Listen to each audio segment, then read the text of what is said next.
আদাব, নমস্কার ও আসসালামু আলাইকুম। আসেন এই ভিডিওটা আগে দেখি, তারপর কিছু কথা বলি। শৃঙ্খলা পরিস্থিতির এত খারাপ অবস্থা 16 বছরেও নাকি ছিল না। আগেই তো ভালো ছিলাম, তাই না? এমন রাষ্ট্র কি চেয়েছিলাম? খেয়াল করছেন? হ্যাঁ, কি লাভ হইলো? জিনিসপত্রের দাম বাড়তেছে, বিদেশি বিনিয়োগ আসতেছে না, চাকরি বাকরি হচ্ছে না, পুলিশের নিরাপত্তা দিতে পারতেছে না। তো আগেই তো ভালো ছিলাম, তাই না? এমন রাষ্ট্র কি চেয়েছিলাম, তাই না? ব্যাপারটা এরকম, এমন রাষ্ট্র কি চেয়েছিলাম? এই রাষ্ট্রের জন্য কি 1400 মানুষ জীবন দিল? ফুয়াদ ভাইয়ের কথা শুনে আমরা কনফিউশনে পড়ে যাইতাছি।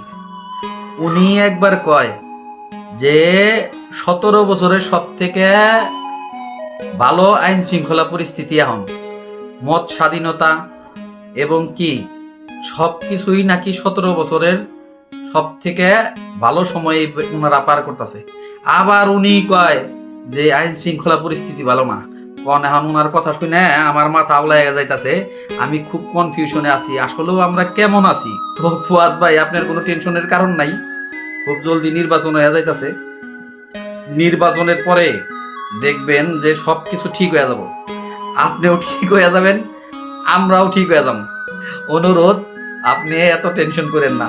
আপনার টেনশনের কারণে চোখ বড় বড় হয়ে গেছে। কোন সময় দেখবেন যে আপনার হাড়ের সমস্যা হয়ে যায়। ভাই, আপনি একটু ঠান্ডা থাকেন, খুব জলদি নির্বাচন হইতাছে, তাইলে দেখবেন সবকিছু ঠিক হয়ে যাবে।